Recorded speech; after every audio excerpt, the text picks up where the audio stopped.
What is up, my fire amigos, and welcome back to the channel. What I have for you guys today is the final main quest of Black Ops 4.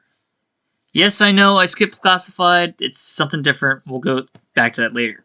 For today's video, we're going to be focusing on the main quest of Tag Your Toten.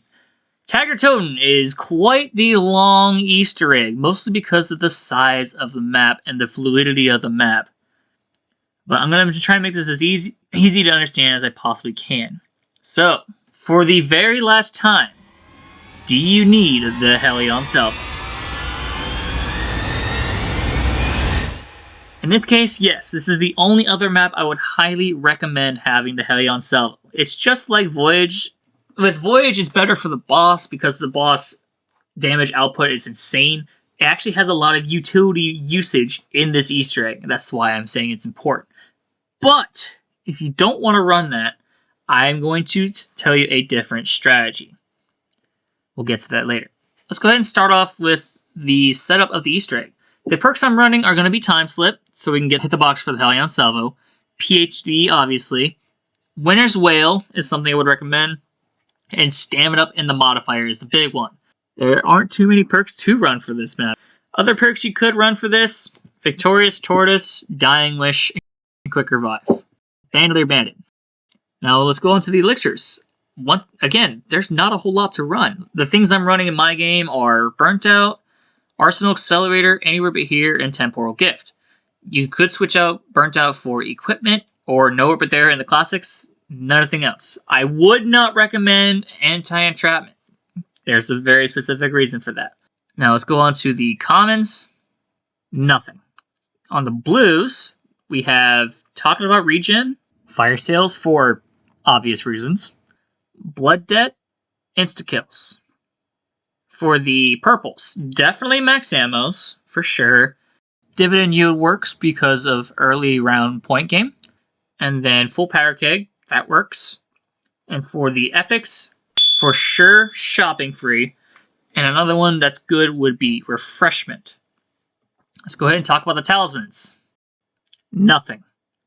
On to the other half of the class. For this map specifically, the katana is going to be your go-to. Just like Ancient Evil, it has a lot of utility and not just being, the swing and you're safe kind of thing. But in co-op, I would highly recommend at least 1 or 2 players bring in the Ragnarok DG5s. For the starting weapon, Strife, you could run the Welling, actually. You could. Not recommended. And then for the grenade, this really doesn't matter. Wraith Fires are still going to be your go-to, though. It really won't matter since we're going to mostly be using snowballs. Now, let's go ahead and talk about the start of the Easter egg. For the setup of the map, you're going to need a slew of items.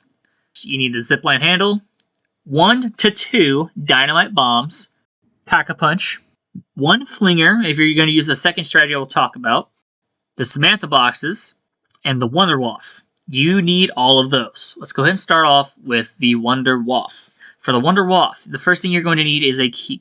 This key can be found on this awning here at the base floor, this awning here at the 3rd floor on the outside, or at the end of this cave here. Shoot down this icicle and bring it to the back of the end of the ship. When you go to the back end of the ship, place it in this pot, wait for, I think it's like 30 to 45 seconds for the icicle to melt. Then you're going to take this key that comes out of it to the facility. Open up this safe, get the souls to fill the Vril device with, grab the Vril device, hand it to Pablo, he's going to hand you the Wonder Waff. Now let's talk about the zipline handle. The zipline handle, there are 2 cranks. The first one's in the forecastle section. It's going to be first spawn here, the second spawn here, or the 3rd spawn here. This one can be placed at the top of the bridge. You need to place it and then turn it until the zipline is set in motion. For the second one, it can be found at it's the other end of the ship. The first spawn can be here, the second one can be here against this pole, and then the third one can be against this thing here. Again, you take it all the way to this sinkhole. You're going to place it on this crank here. And once both of those are set, you can go ahead and grab the zipline handle. Now for Pack-a-Punch. This, of course, is getting the blue rock and turning on a couple power switches. The blue rock can be found anywhere in this cave. Once you hand in the blue rock, you can turn on the power switch and Pack-a-Punch is yours. Now let's talk about the Samantha box. In the facility, you have to grab 1 or 2 key cards. The first key card is here. The second key card is here. Third key card is here for the spawn in the decontamination. The second spawn can be found in the human test area. First spawn is here. Second spawn is here. Third spawn is here. Once we have the key cards, put them in this machine, grab them back out, take them to the vault, open up the vault.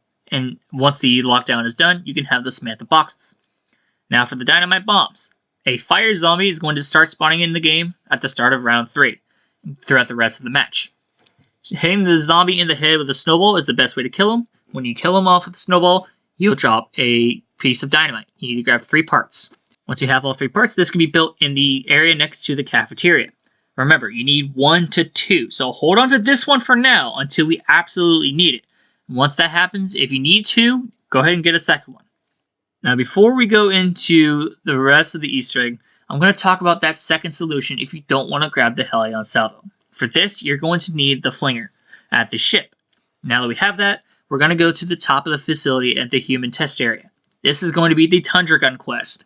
Above this entrance, you're going to see a target. Throw a snowball at this target, and follow the same path I do and hit all the targets in this order. The second one's in the ice slide. The third one is going to be at the ship right here. The fourth one's going to be in the lighthouse, and then the fifth one's going to be in the ship again in the cargo hold right next to the crate. Now, when you have this, do not grab it yet.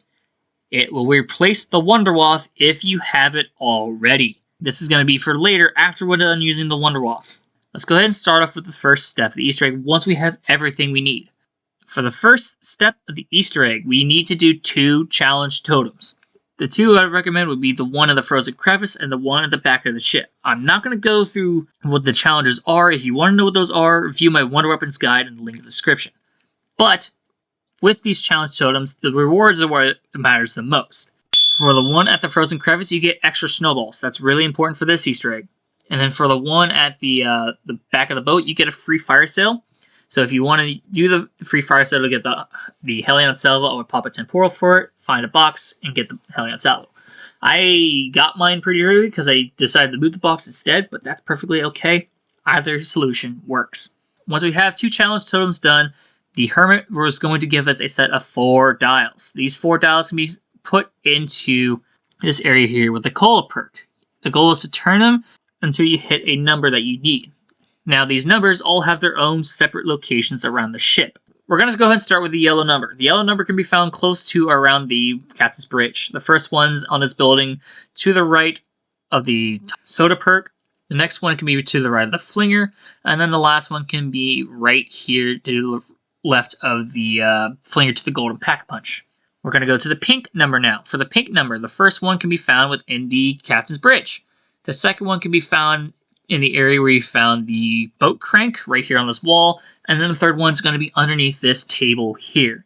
For the blue number, these are around the cargo hold. The first one you'll see as soon as you drop into the cargo hold right against this wall. The second one's going to be on this crate right here. And then the third one's going to be on top of this crane here. For the orange number, this is definitely one of the harder ones to find. The first one, go to the left of the forecastle. You're going to see it in this crate here. The second one, look to the crane above the mystery box, or the crow's nest, and you're going to see it against the wall there. And then finally, go to the right side of the forecastle. You're going to see it underneath this crane here. Now that we have all 4 of those numbers, we need to take those numbers and just turn the dials to those until you hear the ding. I'm going to just go on a rant real quick. Why, Treyarch, would you give this a ding? A ding! Like, that defeats the purpose of having your hidden cheat sheet around the ship. Just giving it a ding, turn to the ding, and it's fine.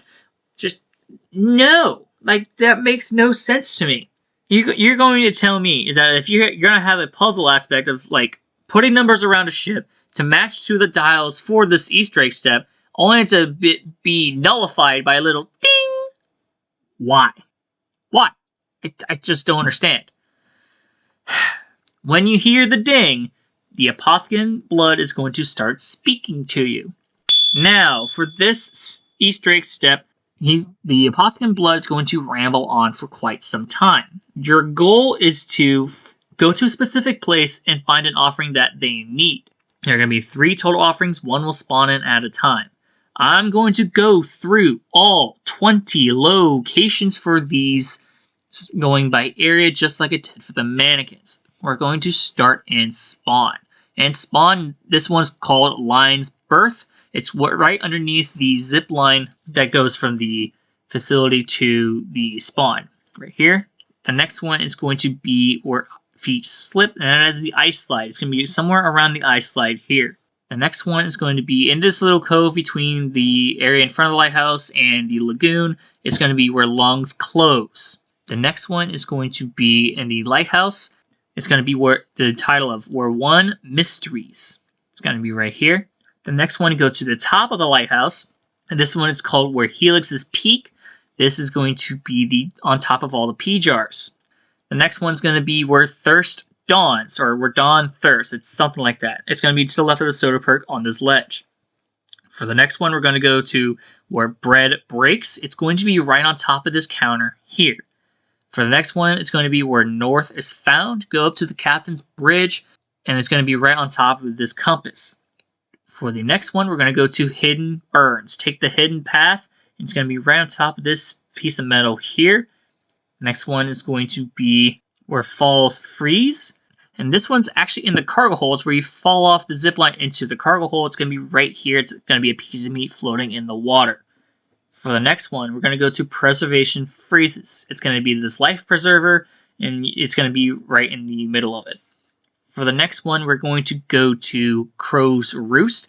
Go to that crow's nest at the forecastle where the mystery box is. It's going to be to the right of the mystery box there. The next one's going to be Where Bounded Slept. This one's going to be in this little cubby hole here. For the next one, we're going to go into the Sunken Path. And this one says Where the Fire Sinks. You're going to go all the way over to the backside. You're going to find this lantern of fire that's next to the sinkhole. It's going to be right next to that lantern. For the last bit of offerings, they are all going to be in the facility. And this is where that dynamite bomb is going to come into play, one I asked you guys to hold on to earlier. The first one is going to be Where Mountains Throw. This is talking about the flinger. Go up to the flinger, and right in front of this flinger on this railing, you're going to see the bone. For the next one, it's going to be Where Earth Crumbles. It's going to be in the geological processing. It's going to be on this conveyor belt. For the next one, it's going to be Where Filth Cleanses. It's going to be right here next to this pile of trash and the decontamination. The next one is going to be Where Lightning Points. This one is right next to the Wonderwall picture on the wall at the entrance to the facility. The next one is going to be Where Madmen Sleep, and this one's going to be on this bed here. And then the final one in the facility is going to be Where Power Ends, and this is going to be to the right of the power switch. It's going to be a heart right here. Once you have found all three, they're going to talk again about how the offerings please them, but then they're going to reveal the placement of the Seal of Duality. The Seal of Duality can be found in one of 4 locations. The first one is going to be the phrase of Where Cages Hang. This is in the boathouse. It's going to be right here. The second one is in the walls of the Icy Hall. This one is right here. The third one is going to be Where Ether is Gathered. It's the one I got in my game. This is this poster right here. And then finally, the last one is the halls where humans suffer. This is the human test area, and this poster right here. When you find your poster, simply knife the poster to reveal the safe, and then this is where that dynamite bomb that's required is going to go. So if you got Mountain Throw, unfortunate, get another dynamite bomb and place it on there. But I didn't get it in my game, so I was able to place it immediately, and when I placed it, it revealed the Seal of Duality. Now that we have the seal, the next thing to do is to place it at the Agarthan Blood, and then the orb that was centered in the middle of the room is going to start flying around. The goal is to simply shoot it until enough damage is dealt for 3 little Apothicon orbs to spread around the map. The first one, it will always be found around the Lighthouse Beach area. The second will always be found between the Boathouse, Spawn, Frozen Crevice, Lagoon area. And then the third one will always be found within the facility. When you find this one orb, there's going to be a small noise, and the goal is to throw a snowball at it to freeze in place. If you get too close to this orb, it will shoot in a different direction and run away from you. So you want to take your time and keep some distance from this orb. When you throw the snowball at it, you have to shoot it or hit it with another snowball in order for it to go back to the Agarthan device. This goes for all 3. When you have all 3, go back to the Agarthan device, and then you need to put all those orbs back into the Agarthan device by hitting it with a snowball again and then shooting them in there. Once all of that is done, you need to now have the Samantha boxes if you haven't grabbed them already. Take the Agarthan device and place it on this fireplace here where they are all camping. You then need to throw the Samantha box right onto the fireplace. Now this can be done in either order, but as long as the Agarthan device and the Samantha box are on the fireplace at the same time, this step will work. If done correctly, the screen will flash white and you're going to hear a ton of character quotes about what's going on with the story around the campfire. No zombies will be spawned at this point, so you have plenty of time to roam around, but you cannot start the next step until you pick up the Agarthan device from the fireplace. You'll know it's done when there are no longer blue flames on the fireplace, it's just a normal fireplace. When it's picked up, you go back to the hermit, and he's going to talk to you a little bit, and then once all the talking's done, saying that you're going to need a power source to find the elemental shard, he's going to hand you soapstones. Now these soapstones need to be heated up by the lighthouse trap. There are, as far as I'm aware, 2 places these can be put at. I tried looking for the third one at the lagoon, but I couldn't find it. The first place is behind the lighthouse, right around here. You're going to see an outline of where these soapstones can go. And the second one's at the beach. You're going to see what looks to be mini volcanoes in a sense. And these soapstones can go right into those little blocks perfectly. Once they're placed down, you need to activate the lighthouse trap and have the lighthouse beam go right over them. Once that is done, pick up your soapstones and go all the way to the facility. In the facility, you're going to notice this big piece of machinery. You can only place 1 soapstone in the cubes. This needs to be a hot and cold temperament. The other one needs to be placed underneath the ice trap right here in front of the decontamination. Once it's there, you need to activate the ice trap. Now, placing these down is a hassle.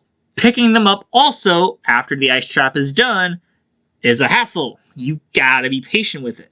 Also with this, if you're thinking, oh, I can place it down, activate the ice trap, and grab it almost immediately. No, you cannot. This is why I said anti-entrapment would be one not to run, because you pick it up prematurely, you're going to have to wait for the ice trap again in order for this step to work. It needs to be completely cooled from its state of being completely hot, and that is the entire duration of the ice trap. Be very wary about this. When the ice trap is done, pick up the block, put it into the fuse with the other block, and then you have the hot and cold temperament you need. This little panel right here is going to open. This will reveal a fuse. You need to then take it to the lighthouse, take it to the door for the Call of the Dead Easter egg, and place the fuse. But it's not going to have enough power because we just pulled it out of a frozen piece of machinery. In order to give it power, we need to use the Wunderwaffe. There are 2 transforms we need to shoot with the Wunderwaffe in order to give the lighthouse an extreme amount of power. The first one's on the left of the facility, and the second one is on the right of the facility, here. Once those 2 are shot, you're going to have a partial charge. The next thing you're going to need to have is electric zombies. Then in order to get electric zombies, you just need power to the ship. When electric zombies come in, there are a total of 3 transformers that need to be electrified because they're frozen stiff. The first one's right behind the MX-9 wallby. The second one's on the 3rd floor of the awning, close to where you found the icicle for the Wunderwaffe. And then the third one's at the boathouse, right next to the pack-punch machine. For these, you just need to kill the electric zombies relatively close to the transformers in order for them to electrify. When all 3 are electrified, you'll have enough power to open up the door from the Call of the Dead Easter egg, revealing the elemental shard. Now that we have the elemental shard, we can go back to the Agarthan device and restart the entire process again. Place the device, shoot the orb, find the 3 mini orbs, freeze them to death, go back to the orb, freeze them to death again, pick up the device, go to the fireplace, throw Samantha's box on it, place the Agarthan device on the fireplace, and then that step is complete. Now, once all the talking is done for the second time, the third thing we need to do is make sure that we have everything we need for the boss fight. Kinda. Because after this step, we will not be able to use Pack-a-Punch anymore. So get your weaponry, make sure it's fully packed. If you want to go to the Golden Pack-a-Punch before starting this step, absolutely do so. But once you're ready, go up to the Hermit with the newly obtained a Garthen device, and he's going to fix it from having all the apothecant energy. He's got to hold it for 2 minutes. While you're in the lighthouse, you're going to be locked in here for exactly 2 minutes, maybe a little more. Your goal is just to train around and kill zombies while he's fixing the Garthen device. My best advice would be the 3rd floor or the 4th floor. These are the widest training areas, and you're not going to get caught with your pants down. This is why I was saying, hey, make sure you have pack-punch weaponry, because the Hellion Salvo and the Tundra Gun are both really good in this area, because they're both meant for tight quarters. Once the lockdown is done, this is where something like that max ammo elixir would come in handy, so you can get yourself some ammo. This lockdown will not give you a max ammo, and you're going to need it for the next step. Once we're ready to start the next step, go up to the Hermit at the top floor. He's going to hand you the Garthen device. We now need to boost its energy fully using every single Pack-a-Punch machine around the map. The order these will spawn in is always the same every game. The first one's going to be at the beach, the second one is the lagoon, the third one's the back of the ship, and the fourth one is going to be the boathouse. When you're at these locations, these Pack-a-Punch machines will become soul boxes. Now, the souls themselves, they have to be relatively close to the Pack-a-Punch. Let's take an example for the beach. If they're too far out in the water, they're not going to reach the Pack-a-Punch machine for soul range. When the zombies hit like close to the land, or where that little island is in the beach area, then you can kill them and activate the souls. This is where something like the Tundra Gun and Hellion Salvo will come in clutch, because they can do multiple zombies at a time, making the soul filling more efficient, because these will take a lot of souls. That being said, you'll know when you're done filling the souls, because then the machine will just go black, maybe. The lighting will not be on the machine anymore, and you can pull out the Garthen device. Now, when going from area to area, this is where the katana will come in handy, at least with the level 2 ability. If we're going from the beach to the lighthouse to the lagoon, you can use your katana here with the level 2 dash ability and climb up this rock. It's really, really fun to do. The same tech can be said for the ice slide. Now, I deleted my footage by accident of showing this, but you can use your katana to dash all the way up this ice slide. It makes it very efficient to go from the back end of the ship to the beach, or to the boathouse when we're getting there. That being said, let's go ahead and talk about the lagoon section. Same thing as before, you fill in the souls, they have to be close. This one, they can't reach the shore with the perk. They have to be close to the Pack-a-Punch itself. Once the beach is done, we can go to the back end of the ship now with the Garthen device. And for the back end of the ship, the soul range is a little more lenient.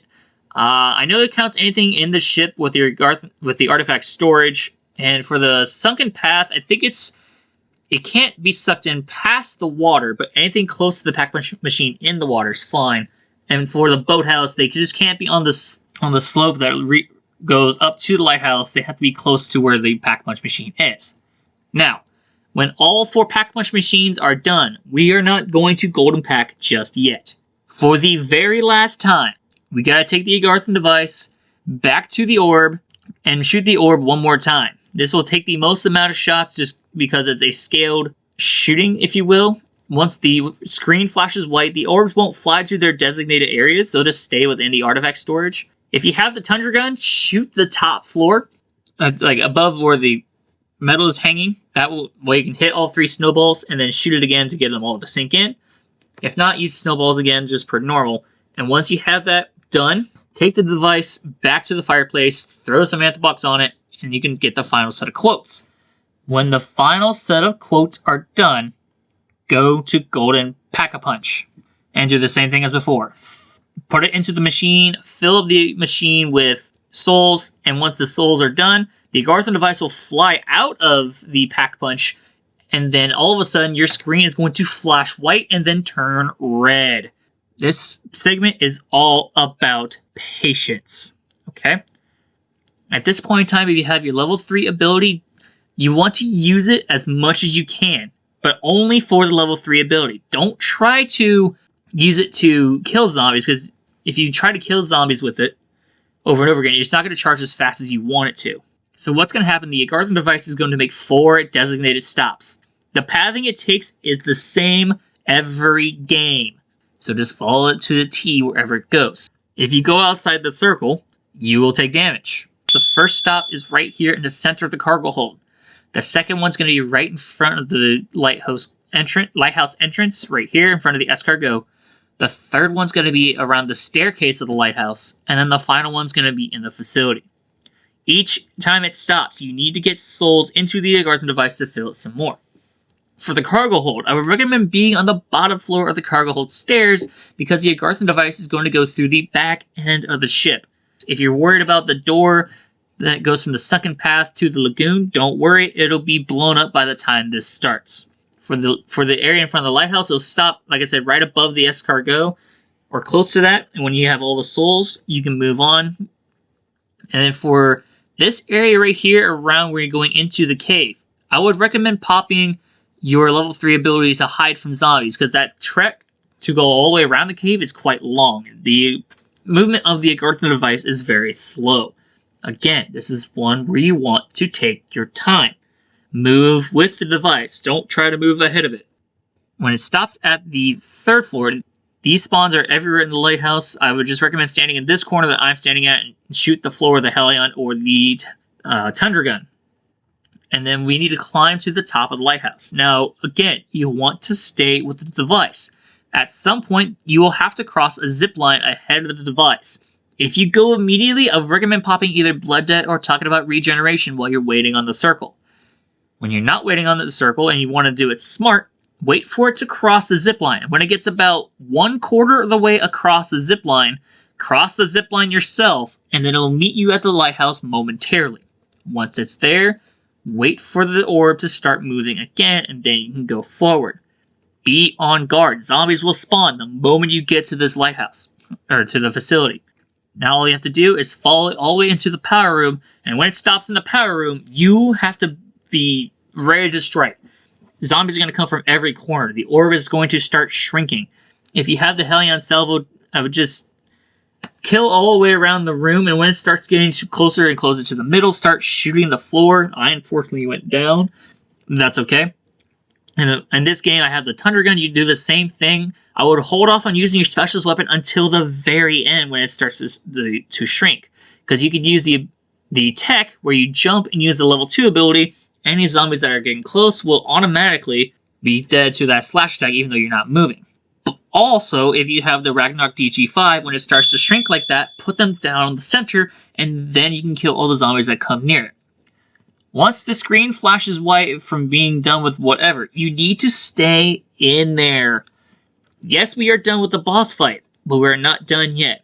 There are still character quotes we gotta go through, and when the character quotes are done, you need to pick up the Agarthan device from the floor, and then travel all the way to the top floor of the lighthouse. When you're at the top floor of the lighthouse, hand the Agarthan device to the Hermit.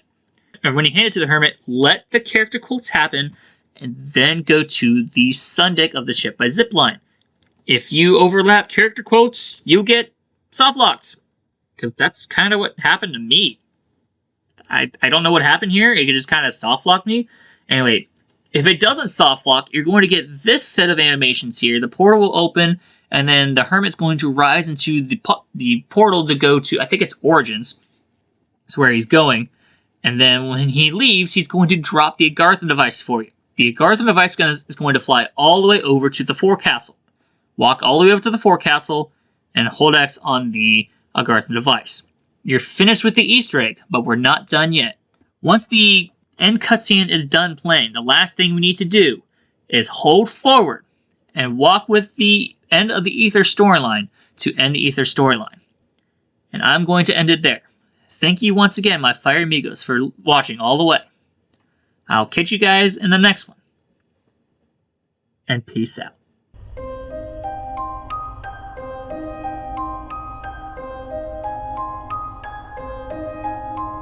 I would like to return to my home, my beloved, before the bombs fell.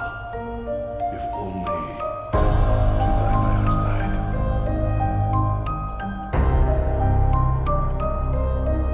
I see myself at peace, serene, sitting beneath a cherry blossom tree, listening to the joy of my children at play.